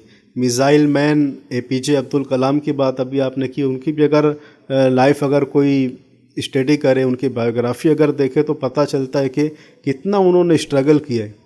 अखबार भी, न्यूज़पेपर भी वो घर घर पर ले जाकर देते थे। बहुत कठिन दौर से निकल कर पढ़ाई करने के बाद फिर वो इस ओहदे पर पहुँचे और दुनिया से जाने के बाद यकीनन उनकी कमी का एहसास होता है और उनका बदल फिल वक्त तो हमें नज़र नहीं आ रहा है। दोस्तों, सर ने एक बात कही कि खुद से अपने अंदर क्वालिटी पैदा करना और फ़ायदेमंद बनना यकीनन बहुत अच्छी चीज़ है कि अगर हम फ़ायदेमंद बनते हैं तभी हम हाथों हाथ लिए जाएंगे। आप देखें, मक्खियाँ दो किस्म की होती है। एक जो आम तौर पर हमें सताती है, घरों में होती है, कभी वो किसी मिठाई पर बैठ जाए, कभी किसी बिस्किट पर बैठ जाए तो उसे मारा जाता है। हालांकि वो हमें काटती नहीं है, वो नुकसान नहीं पहुंचाती, लेकिन उससे आपको कोई फ़ायदा नहीं है। इसी के बरअक्स अगर हम देखें तो शहद की एक मक्खी है जो काटती भी है, जंगजू भी होती है, लेकिन फिर भी उसे पाला जाता है। क्यों? वो फ़ायदेमंद है और ये फ़ायदेमंद नहीं है। तो इसके लिए तो बजट मुख्तस होता है कॉरपोरेशन से कि मक्खियों को, मच्छरों को मारने के लिए इतनी दवाएं, इतने केमिकल्स, इतनी सारी चीज़। तो इससे हमें एक सबक मिलता है, एक चीज़ समझ में आती है कि फ़ायदेमंद बनोगे तो पाले जाओगे, और जब तुम्हारी ज़ात के अंदर कोई फ़ायदा नहीं होगा तो फिर तुम्हें इसी तरीके से मारा जाएगा और साइड किया जाएगा। तो फ़ायदेमंद बनने की कोशिश करें। सर, आपार कार्ड की हम लोग बात कर रहे थे। आधार के हवाले से तो लोगों को पता ही है कि जन्म दाखिला देना है, फ़ोटो देना है वगैरह वगैरह, ये सारी चीज़ें सबमिट करने के बाद आधार हमारा प्रोसेस में चला जाता है। आपार के लिए किन डॉक्यूमेंट्स की रिक्वायरमेंट अभी फ़िलहाल जो है वो वालिदैन में से कोई एक का आधार और माँ का या बाप का? बाप का, दोनों में से एक का आधार और बच्चे का आधार, बस दो ही चीज़ पे बातें आगे। और ये सब प्रोसीजर थ्रू द स्कूल है, स्कूल के ज़रिए से है, किसी ऑफिस में नहीं जाना है? नहीं है। आपको स्कूल के ज़रिए से सब प्रोसीजर कंप्लीट करना है, आपको कहीं पर्सनली ऐसे जाना नहीं है, क्योंकि ये स्कूल डेटा है तो स्कूल के ज़रिए से ही आगे फॉरवर्ड होगा। अच्छा अच्छा। तो आपको पर्सनली कहीं कोई बोले तो मैं नहीं समझता कि सही रहेगा। तो टीचर्स ही इसमें इन्वॉल्व हो whole and soul teachers are responsible for such procedure. और मैं तो ये कहूँगा सभी टीचर्स से कि please take care of all such students जिनके आधार नहीं है, जिनका प्रॉब्लम आ रहा है, तो उनको आप पर्सनली गाइड करिए, पर्सनली आप उनके पास जाइए और उनसे डॉक्यूमेंट्स लेके उनको आपार के लिए रजिस्टर करा लीजिए, क्योंकि टीचर्स की बहुत ज़्यादा जिम्मेदारी बड़ी होती है। सही। मैं तो ये समझता हूँ कि टीचर है एक समाज का एक सबसे बड़ा हिस्सा है। बिल्कुल सही। अगर टीचर ने अपने आप को पैशनेट बना लिया स्टूडेंट्स को लेकर, तो सही मायनों में ये जो समाज का माहौल जो है यकीनन बहुत अलग तरीके से आपको दिखेगा, बहुत बदलेगा। मैं स्टूडेंट्स को हमेशा बोलता हूँ कि अभी आप जो है आने वाली नस्ल है, आने वाला समाज हो। सही बात। जो अभी चल रहा है और जो गुजरा है इसके ऊपर आप ध्यान मत दो। अब आप ये देखो कि आपके इस समाज को आप जब जीने लगेंगे तो आपका समाज आपके लिए कैसा चाहिए, एक बेहतर चाहिए या नशे वाला चाहिए या कुछ और बुराइयों वाला चाहिए, तो ये तय करना आपका काम है। अगर आप चाहते हो कि मैं एक अच्छी जिंदगी जीऊं, मैं एक अच्छी जगह देखता हूँ तो मुझे बड़ा अच्छा लगता है, तो फिर हम हमारे गांव हमारे शहर को वैसा क्यों नहीं बना पाते? तो आज आप हो, कल आप वैसा बनाओ और रह लो। ये होना चाहिए कि यार दूसरी जगह से लोग आपकी तरफ आने चाहिए कि यार आपका गांव तो बहुत अच्छा है, शहर तो बहुत अच्छा है, क्योंकि हर चीज गवर्नमेंट के ऊपर छोड़कर कुछ नहीं होगा। सही बात, हमारी भी कुछ जिम्मेदारियां होती है। सही, खुद को करना पड़ेगा। और ये स्टूडेंट जो है ना, ये कल का समाज है। बिल्कुल सही बात। टीचर्स ने ठान लिया कि इनको समाज को बदलना ही है, तो ये पॉसिबल है with the help of students. समाज को बदलना इतना आसान नहीं है। ये आज जो स्टूडेंट्स है यही कल का समाज है, इनको ही बदलो। सही बात, सब बदल जाएगा। सर इसकी कोई लिमिट होगी ना? आपार नहीं 6 महीने में कंप्लीट करना है, साल भर में कंप्लीट करना है? ये अभी ये प्रोसीजर जो है ये क्या होता है कि गवर्नमेंट का काम अगर कंप्लीट हो रहा है तो वो गवर्नमेंट टाइम देती है कि इतने टाइम में दे दो। अगर उसमें लगा उनको कि यार अभी बाकी है, ढेर सारा काम पेंडिंग चल रहा है, तो फिर वहां से और थोड़ा सा डेट्स वो एक्सटेंड करके आगे भी बोल सकते हैं कि यार जो रह गए उनको भी करो। मतलब हर एक स्टूडेंट को शामिल करना है, तो गवर्नमेंट अपने हिसाब से डेट्स को फाइनलाइज करेगी, वो ड्यूरेशन फाइनलाइज करेगी। अभी कोई तय नहीं है। हम लोग ऐसे मैं तो खुद ऐसा नहीं बोल पाऊंगा, बाकी टीचर जो है वो बोल सकते हैं। ऑफिशियली भी अभी कोई ऐसा अनाउंस नहीं है? नहीं, मैं वो अभी फिलहाल ऑफिशियली जो है उसके बारे में थोड़ा डिटेल में नहीं जा, मतलब मुझे डिटेल्स नहीं पता है। तो मैं तो यही कहूँगा कि आखिर में गवर्नमेंट मामला है तो डेट्स तो देते रहेंगे, ड्यूरेशन उनकी तरफ बढ़ते ही रहते हैं, स्कूल्स के जरिए से ही जो भी होगा वो होगा। हाँ सर, इसमें सारी स्कूल है, उर्दू मीडियम हो, मराठी मीडियम हो, इंग्लिश मीडियम, सब स्टूडेंट्स सब। अच्छा। इसमें सिर्फ ईमानदारी से अगर टीचर्स ने काम कर लिया तो हर स्टूडेंट इसके अंदर आ ही जाएगा। अब देखिए, दो पहलू को हमेशा देखा जाता है, एक निगेटिव भी होता है, एक पॉजिटिव बराबर। और मैं निगेटिव को ज्यादा हाईलाइट करता नहीं, पॉजिटिव है तो पॉजिटिव। बिल्कुल सही है, क्योंकि निगेटिव सोच कर कुछ मतलब नहीं आता। सही है, पॉजिटिव सोच कर अगर उसमें कुछ है तो करके आगे बढ़ो, वही सही है, वही सही, वो चीज़ सही पड़ेगी। सर अभी हमने बात की ज़ुहान नॉलेज हब के हवाले से, सफ़र शुरू हुआ और आज यहाँ तक पहुँचा। मज़ीद आगे इन फ्यूचर आप के अज़ाइम क्या है, आपका मकसद, आपका मंसूबा क्या है, शहर को लेकर, माशरे को लेकर, मुल्क को लेकर, हमारी मिल्लत को लेकर आप आगे क्या करना चाहते हैं? ज़ुहान एजुकेशनल एंड सोशल फाउंडेशन जो है ये हमारा एक सोशली अदारा है, एक सोशल जितने भी काम होते हैं हम कोशिश करते हैं उसके ज़रिए से करना, और उसी के अंदर तालीमी भी काम करते हैं, एजुकेशनल और सोशल दोनों काम उसके अंदर होते ही है। अभी हाल ही में जो है मैंने एक कंपटीशन ऑर्गेनाइज किया था मालेगांव शहर के अंदर, ये फर्स्ट टाइम था। मुझे लगता है जहाँ तक मेरा इल्म जा रहा है, this is the first competition which I organized. That is the best pupil grammarian in English. क्या बात! ये मैंने एक कंपटीशन मतलब इसकी शुरुआत मैंने लॉकडाउन से पहले की थी, लेकिन लॉकडाउन में सब गैप हाँ, वो होने तो की सब वजह डिस्टर्ब से हो गया, सब तो सब डिस्टर्ब हुआ। हम्म। अब काफ़ी गैप के बाद अब ये साल मैंने ऑर्गेनाइज्ड किया, लास्ट 15 दिसंबर को ये ऑर्गेनाइज किया था, और बहुत ही स्कूल्स ने उसमें कोऑपरेट किया, क्योंकि उनके लिए भी एक यूनिक चीज़ है कि बच्चे थोड़ा सा ग्रामर को लेकर पीछे हटते हैं, उनका जो इल्म होता है रिगार्डिंग ग्रामर ये थोड़ा कम होता है। तो इसको लेकर उन लोगों ने भी बहुत अच्छी कोशिश की कि स्टूडेंट्स को इन्वॉल्व करें, उनको बताएं कि यार ग्रामर के अंदर आपको खुद को भी स्टडी करना है, फिर कॉम्पिटिटिव एग्ज़ाम जो है ग्रामर को लेकर बहुत ज़्यादा नहीं होते। तो मालेगांव में मैंने स्टार्ट किया है, तो उसमें बहुत अच्छी मुझे इनिशिएट मिला, बहुत अच्छा का सक्सेस मिला, और टीचर्स ने बहुत अच्छा सा ताउन किया। लेकिन कुछ टीचर्स की ऐसी कुछ बातें सामने आई कुछ स्कूलों की कि यार जैसे कंपटीशन में इतनी फीस आपने चार्ज की, तो आप तो पैसा कमा रहे हो। अब हम तो वो टीचर्स को यही कहेंगे कि ऐसा हम लोगों ने इतना भी चार्ज नहीं किया है कि स्टूडेंट्स से पैसा कमाने की कोई नीयत है ही नहीं हमारी। सही। आज अगर उर्दू मीडियम मराठी मीडियम के स्टूडेंट्स हैं उनसे हमने 80 रुपये चार्ज किए थे, और जो इंग्लिश मीडियम के स्टूडेंट उनसे 100 रुपये। तो वैसे इनाम भी जो है हम लोगों ने वैसे ही रखे हैं, क्योंकि उनको एक अच्छी सी ट्रॉफी भी देना है, प्लस फर्स्ट नंबर आने वाले को 2000 रुपीज़ भी देना है, विद सर्टिफिकेट भी देना है, उनको गोल्ड मेडल भी देना है, और प्लस उनके एक लिए छोटा सा प्रोग्राम ऑर्गेनाइज करना है।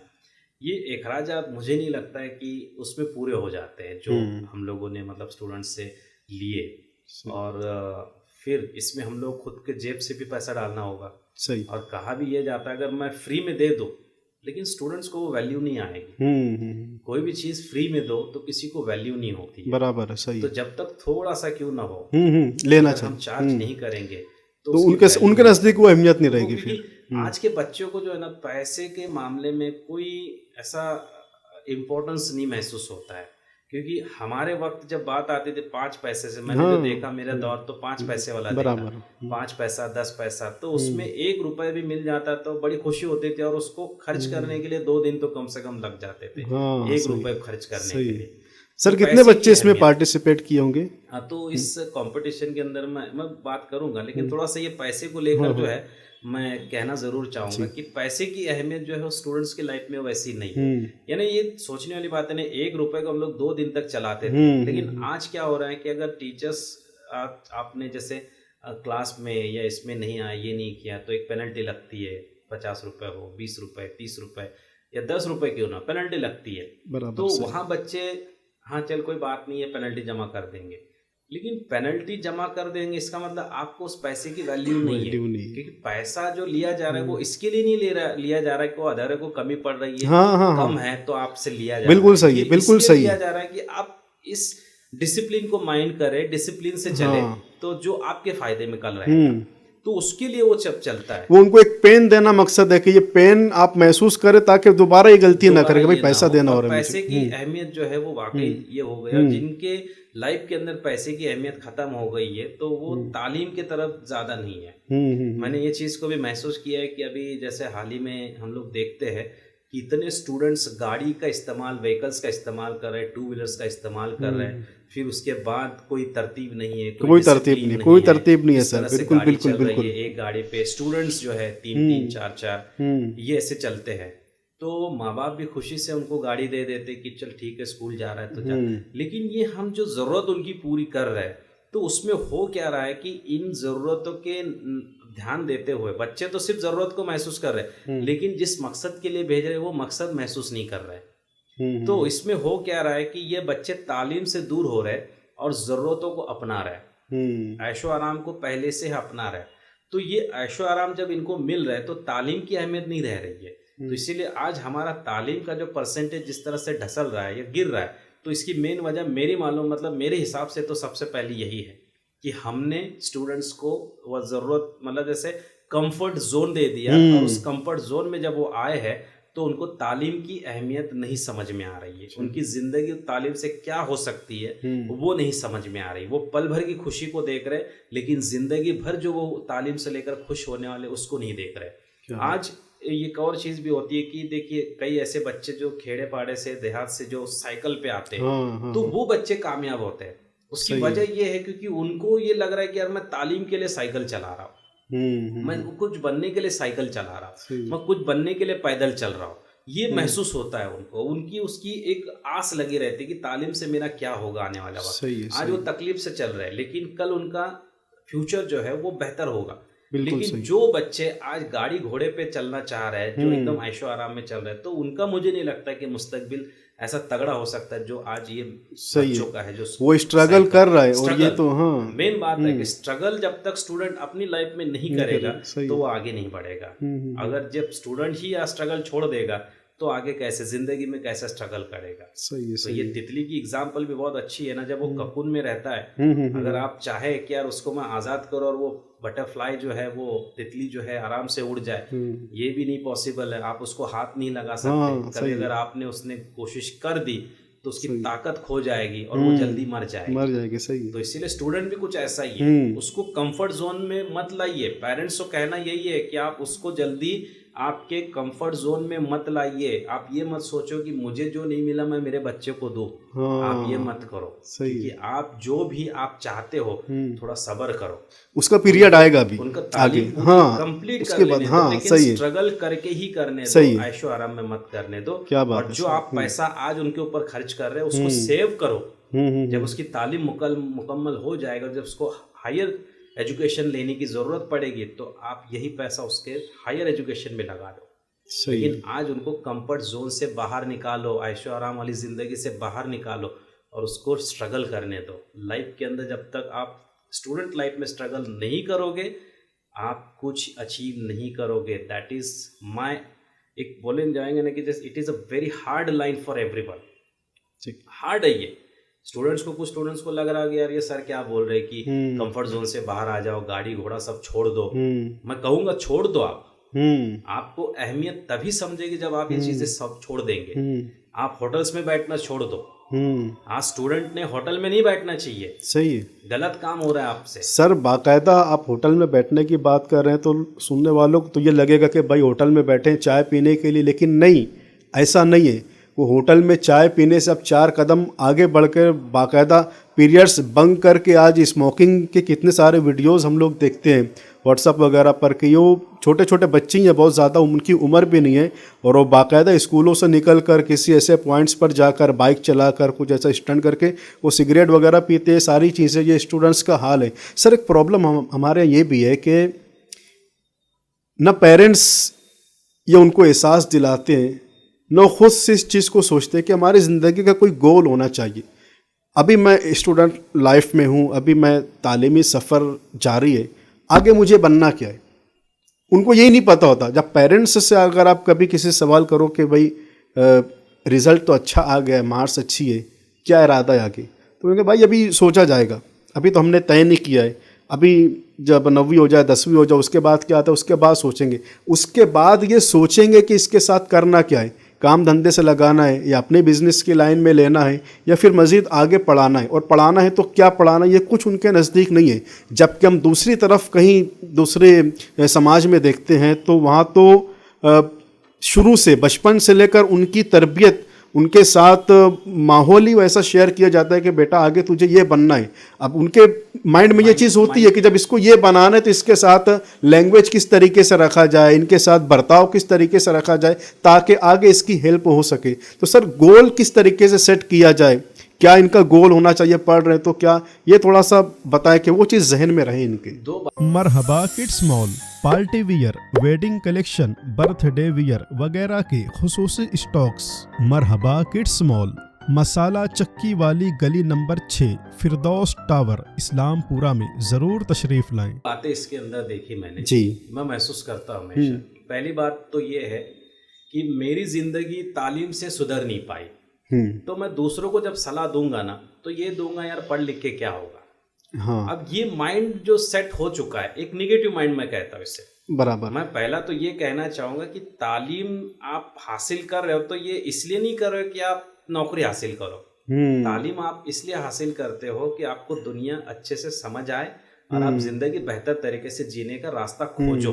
सही है। आपको रास्ता ढूंढने वाला बनना है। किसी मूवी का हवाला दे दे ताकि लोग जल्दी से पहुंच जाए वहाँ पर। ये मैं जरूर दूंगा, लेकिन अभी पहले ये चीज जो है जरूरी होती है मेरे लिए कि यार जब तक हम ये चीज नहीं करते तब तक हमारे दिमाग में ये बात नहीं आएगी कि जिसकी बात हम सुन रहे तो वो सुन लिया और वो वही काम कर रहा है, यार पढ़ लिख के कुछ नहीं होगा। तो वो बाप का भी माइंड वही सेट है, माँ का भी माइंड उसी तरीके से सेट है, और रह गया बच्चा जो पढ़ रहा है तो उसका भी माइंड वही तरीके से बन रहा है।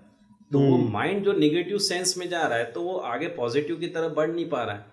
तो पॉजिटिव बनने के लिए आपको सबसे पहले तो ये बोलना है, करना है कि यार ये जिंदगी में तालीम हासिल करने का मतलब है कि तू इंसान बन कि जहां तू रास्ता अपना खोज पाए, किसी के भरोसे ना रहे। सही। ये पहला काम है उसका। और 2 गोल्स होते, एक शॉर्ट गोल्स होते हैं, शॉर्ट टर्म्स गोल्स होते हैं, और एक लॉन्ग टर्म्स गोल्स होते हैं। सही। अब जो शॉर्ट टर्म्स होते हैं वो तो हम हर साल हर वक्त हर कदम पूरा करने लग जाते हैं, लेकिन लॉन्ग टर्म गोल जो है हर स्टूडेंट की लाइफ में होना चाहिए। मैंने अभी हाल ही में कुछ 1-2 दिन पहले ही मेरे स्टेटस पे एक बहुत अच्छा एक फोटो लगाया था कि 10वीं में जब हम रहते हैं तो हमारे रेल की पटरी वाला दिखाया था। 10वीं में जब रहते हैं तो सिर्फ हमें एक रेल की पटरी दिखाई देती है कि यानी अरे जाना है आगे, सीधा जाना है, मैं पुलिस बनूंगा, मैं जज बनूंगा, मैं IAS ऑफिसर बनूंगा, या मैं डॉक्टर बनूं या इंजीनियर बनूं, जो भी बनना है, एक सीधी पटरी। जब 12वीं में आता है तो वही 2-3 पटरी बन जाती है, यानी गोल्स डिवाइड हो जाते हैं, जाना किधर है। और जब हम हमारा ग्रेजुएशन कंप्लीट करने लग जाते हैं तो और दिमाग के सामने ढेर सारी पटरी आ जाती है। यानी हम इससे ये समझ जाए कि हमारे गोल्स जो है जैसे जैसे हम आगे बढ़ते जाएंगे हमारे लिए रास्ते खुलते जाएंगे। बिल्कुल सही। भीड़ भाड़ वाली जिंदगी है, इसके अंदर तुम अगर सही गोल चुनोगे तो जाहिर सी बात है तुम्हारी कामयाबी तुम्हारे साथ ही रहेगी। बिल्कुल सही। तुम्हें किससे वो से लेना नहीं है। आज हमारे लिए भी ऐसा नहीं है कि हम आज सेटल हो गए तो हमारे साथ स्ट्रगल नहीं है। लाइफ के अंदर स्ट्रगल है। देखो एक बात इतनी होती है कि अगर कोई अच्छा करता है या उसका अगर अच्छा हो रहा है तो बाजू वाले को वो चीज़ अच्छी नहीं लगती। हाँ, यार वो कैसा है सर, वो कहते हैं ना कि आज लोग अपने दुख से नहीं दूसरों के सुख से परेशान है। तो हर कोई ये चाहेगा यार अपना सुख खोजे। सही है। मुझको अगर परेशानी तुम दोगे तो उससे तुमको क्या हासिल है। सही बात है। मुझे तो हौसला मिलेगा कि यार मैं आज मुझे कोई परेशान कर रहा है तो मैं अपने आप को मोटिवेट करता हूँ कि यार नहीं अब और छलांग ऊपर उठानी पड़ेगी, छलांग लगानी पड़ेगी, लेकिन तुम्हें उससे तो नुकसान ही है क्योंकि तुम्हारी सोच ही खत्म हो गई। पुश करने की बजाय पुल करना चाहिए। बस हर एक को पुल करो। तुम आज क्या कर रहे हो कि यार जैसे बस खींच लो। सही है, खींच लो वाला मामला। सही है। और हर फील्ड में ये है, टांग पकड़ कर खींचने वाला। तुम लोग पुल करने का काम करो, खींचो मत, क्योंकि हर एक का एक उसूल है कि जो जैसे चलेगा वैसे आगे बढ़ेगा। तुम अगर तकलीफ दोगे तो तुम्हें तकलीफ होगी, वो तो रास्ता खोजते रहेगा लेकिन तुम वही रास्ते पे रहोगे जहाँ थे। सही है। तो वो चीज करना है। और मैं स्टूडेंट को तो यही कहूंगा कि दूसरों का जो है ना कम देखो, अपने आप को बेहतर बनाने में लग जाओ। सही है। जैसे एक बहुत अच्छी मूवीज भी बनी, 3 इडियट्स, ये भी बहुत अच्छी मूवी है। लेकिन स्टूडेंट लाइफ जो है कैसी होती है, कैसे मतलब अपने आप को आगे बढ़ाना है, इससे सीखना चाहिए। क्योंकि मैं इस चीज को महसूस करता हूँ कि यार नहीं ऐसा कुछ होना चाहिए। अगर मेरा मकसद है कि मुझे आगे बढ़ना है तो फिर वो मकसद से आप कायम रहो। हर एक कैरेक्टर उसके अंदर जो शो किया है वो हर एक कैरेक्टर सर उससे बहुत कुछ सीखा जा सकता है। 3 इडियट्स का जो जिक्र आपने किया, बहुत सारी चीज़ें उसमें ऐसी है जो सीख के लिए है, ख़ास तौर पर स्टूडेंट्स के लिए, स्टूडेंट्स लाइफ में। मैं तो ये कहूँगा कि वो जो कैरेक्टर वहाँ जो जिससे गलतियाँ होती है, जो स्पीच में गलतियाँ करता है चतुर, ये चतुर कैरेक्टर भी एक सीखने वाला है। बिल्कुल सही है। वो चतुर कैरेक्टर इसलिए सीखने वाला है कि उसने स्ट्रगल किया लेकिन उसने वो भी हासिल किया जो उसको चाहिए था। एक अच्छा कंफर्ट जोन चाहिए था उससे, कंफर्टेबल लाइफ चाहिए थी, कंफर्टेबल जॉब चाहिए थी, एक आलीशान घर बंगला आज की जिंदगी में वो भी एक मायने रखता है। तो उससे भी सीखने वाली बात है। और उसने पढ़ा लिखा लेकिन वो हासिल करने पड़ा। फिर आमिर खान की जो लाइफ उसके अंदर शो की है वो भी एक बहुत अच्छी लाइफ है।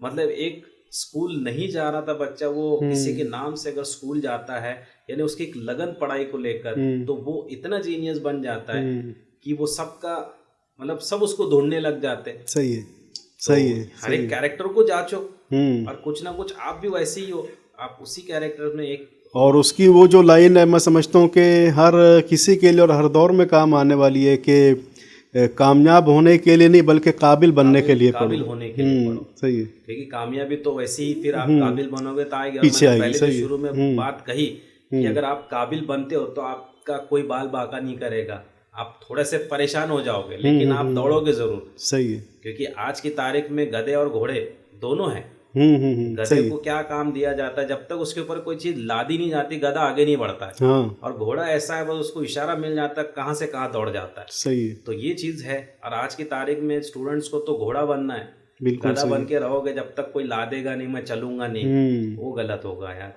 सही है। स्टूडेंट्स बनो लेकिन वो हॉर्स की तरह बनो जिसके अंदर आपके अंदर वो हॉर्स पावर हो तालीम के जरिए से जिंदगी को जीतने की, ये होना चाहिए। और वो एक दंगल फिल्म की बहुत अच्छी एक लाइन है कि यार बेटा सिल्वर तो कोई भी ले आएगा लेकिन गोल्ड लाओगे तो मिसाल बन जाओगे। और जो मिसालें होती है वो भूली नहीं जाती, दी जाती है। क्या बात है। तो फिर जिंदगी भी यही चीज है, मिसाल बन जाओ। सही है। मिसालें दी जाएगी, बिल्कुल सही। तो फिर वो मिसाल बनने के लिए आपको कौन रोक रहा है। हमारे तो माशरे में ये कहना चाहूँगा कि इसके उसके बातों में कम आओ और अपना दिमाग लगा लो। आज की तारीख में कौन से ऐसी फील्ड बची है जिसको उसको देख रहा हूँ मैं डॉक्टर और इंजीनियर बनने के लगे पड़े हैं। इसके अलावा और भी बहुत मालेगांव कुछ शहर की बात कर रहा हूँ, बस यही एक चल रहा है। जिसको देखो डॉक्टर बनना है, जिसको देखो इंजीनियर बनना है। चलो ठीक है, आप डॉक्टर में ज़्यादा फील्ड में आए, मतलब आसान है तो आप डॉक्टर में जा रहे हो, अच्छी बात है। लेकिन आने वाला वक्त मालेगांव का भी देखो कि आज कितने डॉक्टर्स है, आने वाले वक्त में कितने डॉक्टर्स हो जाएंगे, बाकी फील्ड खाली है। इस वक्त तो जो डॉक्टर्स नज़र आ रहे हैं जो अच्छी खासी पोजीशन में, जिस वक्त तो उन्होंने डिसीजन लिया था उनके लिए वो उस वक्त वो टाइम उनके लिए सही था, लेकिन अभी आप वही सेम डिसीजन जो ले रहे हो तो आगे के लिए आपके लिए वो सही है कि नहीं, इस पर उनको देखना चाहिए। इसमें मतलब ये मैं कह नहीं रहा हूँ कि just you don't be go there, बिल्कुल सही। I want to suggest everyone that you have to focus on each and everything. If सही यू आर है। Just looking at I want to be a doctor, I want to be an engineer, so this is not enough for you. उस वक्त उन्होंने decision लिया था तब internet इतना fast नहीं था, सोशल मीडिया इस तरीके से उसकी ग्रोथ नहीं थी, एआई नहीं था। अब तो एआई इंटर हो चुका है और अनकरीब मेटा भी आने वाला है, तो उसको देखकर उनको फैसला लेना तो चाहिए। ऐसा है कि आज की तारीख में चैलेंजेस बहुत है, बहुत है, बिल्कुल। क्योंकि वो टाइम में जस्ट आउट ऑफ टेक्नोलॉजी था। अब राइट नाउ हम लोग इन द टेक्नोलॉजी है और टेक्नोलॉजी इतनी फास्ट हो चुकी है, you are the part of the technology, you are the part of the technical world. सही। तो आज उसका हिस्सा बनो and just find out the various routes. आप एक रूट पे जमे मत हो जाओ, क्योंकि ऑलरेडी आप देखोगे तो उस पे बहुत ज्यादा गर्दी है। आप आसानी ढूंढोगे तो आपको फिर कल परेशानी हो जाएगी। सही है। You have to find another routes, क्योंकि अनदर रूट्स में आपको कुछ मिलेगा। मैं तो हमेशा कहता हूँ कि यार एमपीएससी यूपीएससी ऐसे एग्जाम्स की तरफ जाओ, बिल्कुल सही। आला जगहों पे हम नहीं है वहां जाइए, you have to just go there. वहां देखो कितनी एक आलिशान जिंदगी है, आप खुद का तो जिंदगी बना ही लोगे, but with the help of that position आप अपने माशरे का भी बना लोगे अच्छी पोजीशन। सही है। सही। आज आपके माशरे को ऐसे आला पोस्ट की जरूरत है। सही। मतलब सिर्फ पैसे के मत होके रहिए। सही। You have to earn money, but I want you have to be the social and look after the society which you belong to.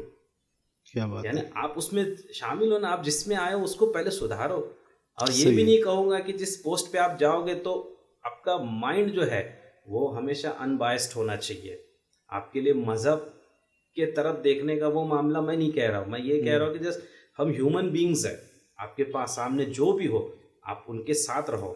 फिर वो हिंदू हो, मुस्लिम हो, सिख, ईसाई, हमारा मुल्क ही पूरा एकदम इस सही है, एक गुलदस्ता है हमारा मुल्क। सही है। गुलदस्ता है, तो खूबसूरती उसी में है। सही है, हर तरह के फूल लगे हुए। फैसला नहीं करना है हमें, सबका होके फैसला करना है। हम सबकी तरक्की का मतलब है हमारे मुल्क की तरक्की। सही है। और लास्ट टाइम कुछ वीडियोस मालेगांव शहर को लेकर भी चलाए गए, मुझे बड़ा अफसोस होता है उस वीडियो को सुनकर कि किस तरह से मालेगांव शहर को लेकर प्रोपेगेंडा फैलाया जा रहा था। ये बड़ी दुख की बात है। सर किस वीडियो की तरफ आप इशारा कर रहे हैं? कुछ वक्त पहले कोई एक रिपोर्टर एक वीडियो बनाकर मतलब उसको पब्लिश कर रहे थे, कोई गाड़ी पर वीडियो बना के मतलब उसको लोकेट कर रहे थे, मालेगांव के मामलात को लेकर वो बोल रहे थे। तो मैं उस वीडियो के अंदर देखा कि यार मतलब ये गलत काम कर रहे हैं। आपने मालेगांव शहर जो है ये ज़्यादा आबादी वाला है, उनका रहने का स्पेस कम है और ज़्यादा आबादी है। इसी वजह से मालेगांव आज पॉपुलेटेड, ज़्यादा मच पॉपुलेटेड एरिया है। आज ये पॉपुलेटेड एरिया होने के इसके प्रॉब्लम्स भी बहुत ज़्यादा है। तो मैंने वहाँ पे कमेंट में भी लिखा कि यार ये आपने जितना भी दिया है ना, ये गलत फहमी मतलब आप लोगों के दिलों में डाल रहे हो मालेगांव को लेकर। सही है, मालेगांव सही शहर है। के अंदर तुम आओ, उसको सही तरीके से महसूस करो। हर मज़हब जहाँ जहाँ है, और मैं तो ये खिलाफ में था कि यार वो जिक्र किया कि मालेगांव एक मिनी पाकिस्तान है, मैं उसको साफ एकदम, मुझे दिल मतलब माइंड खून खौला, यार तुम ऐसे कैसे बात कर सकते हो, पाकिस्तान से हमारा क्या क्या लेना देना? ताल्लुक, सही है, हम पाकिस्तानी थोड़ी है, बिल्कुल सही है, मजहब से अगर है मुस्लिम है ना, हम पाकिस्तानी नहीं है। जिनको सही है। जाना तो वो वो पाकिस्तान चले चले गए, गए। सही है, आज हमारा मालेगांव सही ये है। इंडिया का हिस्सा है, और ये इंडिया का ही हमेशा हिस्सा रहेगा। बिल्कुल सही है, यहाँ ना कोई आदिल शाही है, निज़ाम शाही है, ना मुगल है। यहाँ सिर्फ इंडियन रहते हैं और मुस्लिम इंडियंस है। सही है। शुरुआती दौर से महात्मा फुले उनके साथ से लेकर आज तक मुस्लिम यहाँ हैं थे, और उन्होंने हमेशा साथ दिया। यहाँ तक कि मैं कहता हूँ कि छत्रपति शिवाजी महाराज के साथ भी मुस्लिम थे। बिल्कुल सही है। तो उनके साथ से लेकर आज तक जब मुसलमान यहाँ इस मिट्टी के हैं, उन्होंने अपना इस मिट्टी के लिए खून बहाया है, तो आप कैसे बोल सकते हैं कि मिनी पाकिस्तान? मुझे उससे अगर कभी मिलता तो मैं थप्पड़ मारता था कि तू इंडिया में रह के ये बात कैसे कर रहा है। सही बात है, साबित कर अगर किसी को बोल रहा है तो। आपने शिवाजी महाराज की बात कही कि उनके साथ कितने सारे सैनिकों में मुस्लिम्स थे। अगर हम मालेगांव शहर के अंदर देखें तो राजा नारायण शंकर, जिन्हें हम नारू शंकर कहते हैं, हाँ, तो उनकी फौज के अंदर भी जो अरब फौजी थे वो सब भी तो मुसलमान थे। वहाँ एक हिंदू राजा के साथ बहुत सारे मुसलमान थे। यहाँ पर भी वही हाल है, और बहुत सारी जगह जो खुद अकबर बादशाह के यहाँ देख ले, कितने सारे जो नवरत्न में भी देखे तो सब वही थे। लेकिन मैं कहना ये चाह रहा हूं, जोधाबाई खुद आज तुमने इसको क्यों ऐसा कहा? सही है, मालेगांव ये हिंदुस्तान का, भारत मुल्क का एक अहम हिस्सा है। बिल्कुल सही, और वो हमेशा भारतीय कहलाया जाएगा, सही बात, हिंदुस्तानी कहलाया जाएगा। सही है। आपके कुछ भी उटपटांग कहने से ये बदलने वाला नहीं है। तो सही ये है। पहले तो अब उसके ऊपर मुझे तो जैसे हमारे शहर के आमदार मुफ्ती मोहम्मद इस्माइल कासमी साहब इसके ऊपर एक्शन लेके उनसे ये माफ़ी मंगवाए कि यार आपने मिनी पाकिस्तान क्यों कहा इसको। यानी आप जो है हमारे जो हिंदू भाई है, सिख भाई है, ईसाई भाई है, सबके दिलों में हमारे बारे में क्यों नफ़रत का बीज बो रहे हो? तो ये गलत है। तो मैं इसकी मजम्मत करता हूँ कि हमारा ये मालेगांव शहर भले ही गरीब आवाम यहाँ बसी पड़ी है, आवाम गरीब है, मजदूर है, लेकिन दिल से वो हमेशा भारतीय है और इंशाल्लाह रहेंगे। सही है, सही है, बिल्कुल सही है। और यकीनन बहुत हमारा योगदान भी है, और हम तो कभी इसे दूसरों को भी कभी हम अपने से जुदा नहीं समझते, हम इसे अपना समझते थे, समझते हैं और समझते रहेंगे। सर, बहुत सारी बातें आपसे हुई। मैं ये जो पिछले टाइम आपने जो मुद्दा छेड़ा था कि जोहान एजुकेशनल और सोशल फाउंडेशन के, मैं सिर्फ एक बात बता पाया, लेकिन इसके साथ साथ दूसरी बात भी ज़रा साथ आई, तो मैं उसके बारे में ज़रूर कहूँगा कि आने वाले वक्त में इंशाल्लाह मैं इंग्लिश को लेकर ख़ास तौर पे अपने जो मुस्लिम इलाके में जो स्टूडेंट्स हैं, इसमें ऐसा नहीं है कि मुस्लिम, सभी को इन्वॉल्व करना चाह रहा हूँ कि वो इंग्लिश को समझे, लर्न करे और अपने लिए एक इंटरनेशनल लेवल पे एक जगह कायम करे। तो इंग्लिश जितना अच्छा सीखेंगे उतना ही फ़ायदा आने वाले वक्त में उनका रहेगा, क्योंकि आज का हर डॉक्यूमेंट जो है, मराठी के बाद अगर कोई डॉक्यूमेंट निकलता है तो वो इंग्लिश में है। तो आपको इंग्लिश समझनी होगी, जाननी होगी। तो उसके लिए मेरे डिबेट कॉम्पिटिशन्स, ग्रुप डिस्कशंस, कुछ ऐसे भी मैं कॉम्पिटिशन्स ऑर्गेनाइज करने वाला हूँ आने वाले वक्त में। और साथ ही में जोहान एजुकेशनल और सोशल फाउंडेशन की तरफ से, जैसे शुरू में मैंने कहा कि जितनी भी कारपोरेशन की जो स्कूल्स जो अभी डेड हो रही है उनको मैं ज़िंदा करना चाहूँगा। तो ये भी इस अदारे के ज़रिए से मैं पूरा काम करने वाला हूँ। और जो लेडीज़ के लिए जो ज़रूरत रहती है कि उनका भी एक सक्षमीकरण, यानी उनको भी एम्पावर करना चाहिए, तो उसके लिए भी हम पूरी कोशिश कर रहे हैं। मेरी वाइफ खुद इसके अंदर, मैं उनको इन्वॉल्व करके लेडीज़ के लिए क्या कर सकते हैं, उनको ताकतवर कैसे बना सकते हैं, इसके बारे में भी हम जोहान एजुकेशनल सोशल फाउंडेशन के ज़रिए से काम करने वाले हैं। जो गरीब बच्चे हैं उनके लिए हम और भी अच्छे तरीके से कोशिश कर रहे हैं। अगर वो हम तक पहुंचते हैं तो इंशाल्लाह हम उनको किताबें हो, बैग हो या नोटबुक्स हो, इसकी भी कोशिश करेंगे कि हम उनको दें।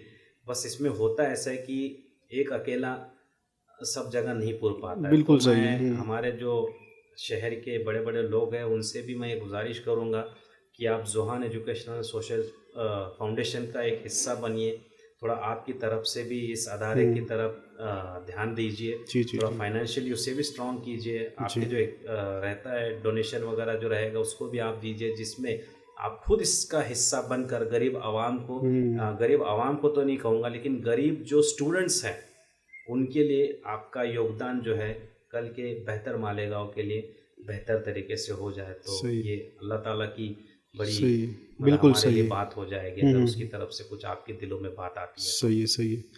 और मैं आवाम से भी यही अपील करना चाहूँगा कि आपके लिए जो भी हम लोग ये बातें लाएंगे या शहर के जो भी मारूफ शख्सियत आपके सामने अगर बात रखती है तो उसके ऊपर आप गौर कीजिए जी। लेकिन आखिर में यही कहना है कि बी पॉजिटिव, जो पॉजिटिव है आप उसे लीजिए, जो आपको निगेटिव सेंस में लेके जा रहा है तो उसे आप छोड़ दीजिए, क्योंकि वो हमारे कोई काम का नहीं आएगा।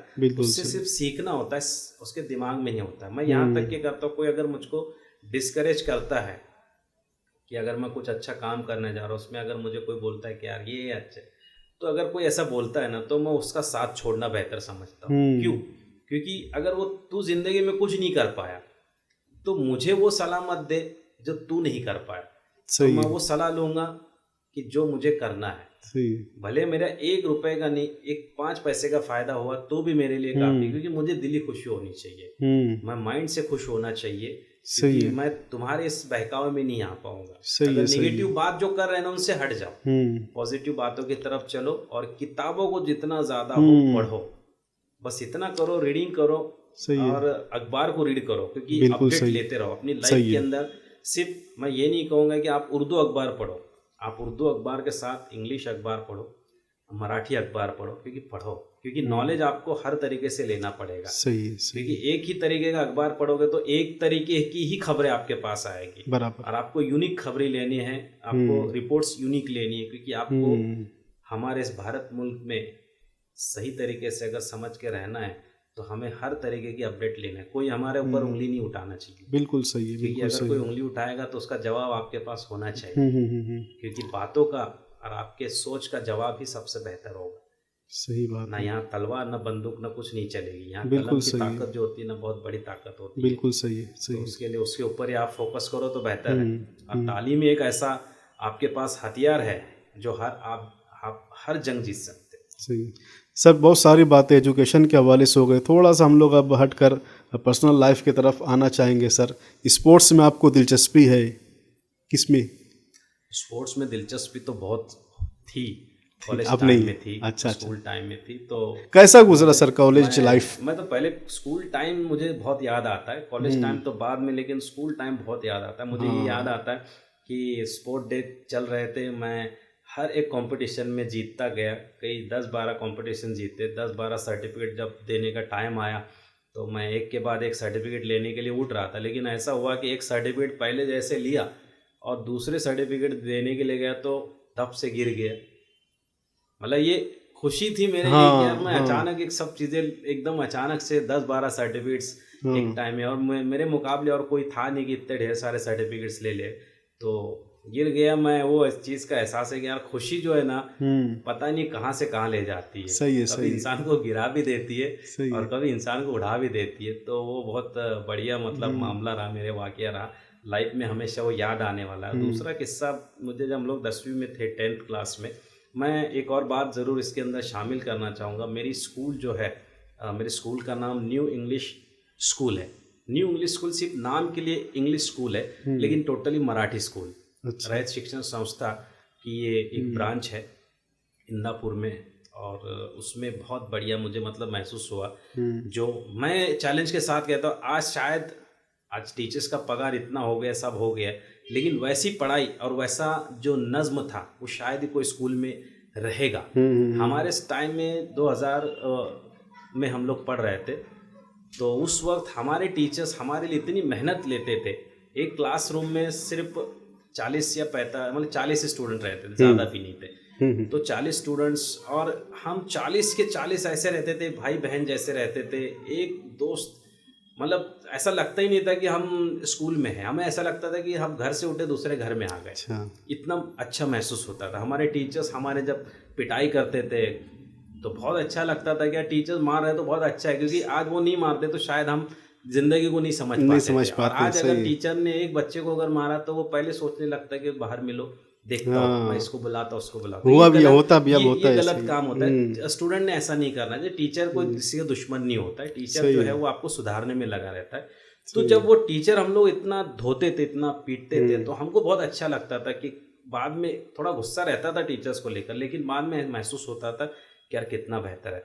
फिर टीचर्स ने एक इंतज़ाम ऐसा स्कूल ने किया था कि लड़कियों के लिए सुबह लड़कियां जो है 9 से 11 ये स्पेशल स्टडीज़ के लिए उनको बुलाया जाता था स्कूल के अलावा। अच्छा। और दिन भर 11 से लेकर 5 बजे तक स्कूल चलती थी। और 5 बजे के बाद 4:15 बजे का गैप देके फिर हमें टीचर्स में डिवाइड किया जाता था, सब 10 के स्टूडेंट्स को। मतलब हमें वो टीचर्स में बांट देते थे कि ये 10 स्टूडेंट ये टीचर के पास बैठेंगे। ये मत समझ लो कि हमारे वो वालिदैन होते थे वो टाइम पे, वो पूरा दिन भर क्या हुआ हम उनके साथ शेयर करते थे कि क्लास के अंदर क्या हुआ दिन भर में, क्या तुम लोगों को दिक्कत आई, क्या नहीं हुआ। ये सब चीज़ें जो हम उनसे बात करते थे, कुछ उनसे सलाह जगह पे मिल जाती थी, कुछ एडवाइस मिल जाती थी, टीचिंग कुछ रहती थी वो मिल जाती थी। तो ये काफ़ी अच्छा ध्यान था हमारे ऊपर। और रात में लड़कों के लिए 8 से 10 ये टाइम रहा करता था जो स्कूल से ऑर्गेनाइज करते थे। और प्लस टीचर हमेशा एक साथ, 2 टीचर्स हमारे साथ रहते थे। 2 क्लास में 80 बच्चों को 70 बच्चों को बैठाया करते थे और सब बच्चे जो है पढ़ाई करेंगे। स्टडी आवर रहता था वो हम लोग का। अब वो स्टडी आवर में हम बच्चे वही पढ़ते थे क्योंकि 2 मसले हल ग्रुप स्टडी होती थी, वो स्टडी हो जाती थी, ग्रुप स्टडी हो जाती थी। प्लस टीचर सामने रहते थे, कोई स्टडी के अलावा कोई बात भी नहीं होती थी, डिसिप्लिन रहता था सब मैटर।